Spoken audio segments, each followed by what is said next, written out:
వందే మాత్రం. నేను మీ journalist Navata. Welcome to our voice. ఇటీవల అంతర్జాతీయ మీడియా సంస్థ అయిన న్యూయార్క్ టైమ్స్ రాష్ట్రీయ స్వయం సేవక్ సంఘ్ ఆర్ఎస్ఎస్ గురించి ప్రచురించిన కథనం భారతదేశంలో చర్చనీయాంశంగా మారింది. ఈ కథనంపై ఆర్గనైజర్ అనే పత్రికలో దేవికా దత్తా ఒక ఘాటైన విశ్లేషణ అందించారు. దాన్ని వీడియో రూపంలో మీ ముందుకు తీసుకొస్తున్నాను.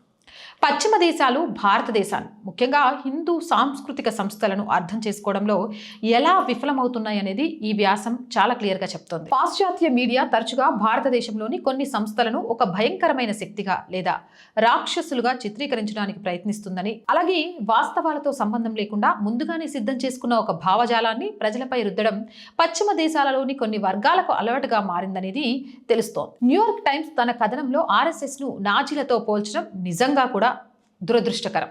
ఐరోపాలోని ఫాసిజం లేదా నాజీయిజం అనేవి ఆ దేశాల చరిత్రకు సంబంధించినవి.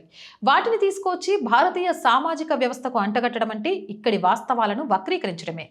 ఆర్ఎస్ఎస్ అనేది ఒక సాంస్కృతిక సంస్థని, అది భారతీయతను కాపాడడానికి కృషి చేస్తుందని మనందరికీ తెలిసిందే.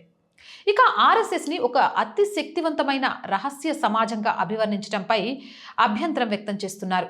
దేశవ్యాప్తంగా ప్రతిరోజు వేల సంఖ్యలో జరిగే శాఖలు బహిరంగ మైదానాల్లో అందరికీ కనిపించేలా జరుగుతాయి. ఇందులో దాచుకోవడానికి ఏమీ లేదు. ఒక స్వచ్ఛంద సంస్థగా సమాజ సేవలో ముందుండే ఆర్ఎస్ఎస్ను రహస్య సంస్థగా పిలవడం నిజంగా ఎంత దురదృష్టకరం, మీరే చెప్పండి. పాశ్చాత్య విమర్శకులు భారతదేశం యొక్క చారిత్రక మరియు నైతిక నేపథ్యాన్ని అర్థం చేసుకోకుండా కేవలం రాజకీయ కోణంలోనే చూస్తున్నారని క్లియర్ కట్గా అర్థమవుతుంది. భారతదేశం తన సొంత మూలాలను మరియు సాంస్కృతిక అస్తిత్వాన్ని వెతుక్కుంటున్న తరుణంలో దానిని అతివాదంగా చిత్రీకరించడం వెనుక దురుద్దేశాలను కూడా వారు చక్కగా వివరించారు. ఇక భారతదేశ రాజకీయ మరియు సామాజిక వ్యవస్థలపై సరైన అవగాహన లేకపోవడం వల్లే ఇలాంటి కథనాలు వస్తున్నాయి. ఇక క్షేత్రస్థాయిలో ఆర్ఎస్ఎస్ చేస్తున్న సామాజిక సేవలను, విపత్తు సమయంలో వారు అందించే సాయాన్ని పక్కనబెట్టి కేవలం సిద్ధాంతపరమైన విభేదాలతోనే విషప్రచారం చేయడం ఎంతవరకు సమంజసం? మొత్తానికి పశ్చిమ దేశాల మీడియా సంస్థలు భారతదేశాన్ని వారి పాత వలసవాద దృక్పథంతో చూడటం మానుకోవాలి. ఒక దేశం యొక్క అంతరంగిక విషయాల్ని, అక్కడి ప్రజల విశ్వాసాలను తక్కువ చేసి చూపడం కాకుండా వాస్తవాలను లోతుగా పరిశీలించి కథనాలు రాయాలి. అవునంటారా కాదంటారా? మీ అభిప్రాయం ఏంటి? కామెంట్ సెక్షన్లో పెట్టండి. మోర్ వీడియోస్ కోసం ఛానల్ వెంటనే సబ్స్క్రైబ్ చేయండి. ఆర్ వాయిస్ పొలిటికల్ ప్రతిరోజు చెప్తున్నానండి. మన ఛానల్స్ అంటే మీ ఛానల్స్. సో ప్లీజ్ సబ్స్క్రైబ్ చేయండి. మీరు చేసే ఒక్కొక్క సబ్స్క్రిప్షన్ మాకు చాలా చాలా బలాన్ని ఇస్తుంది.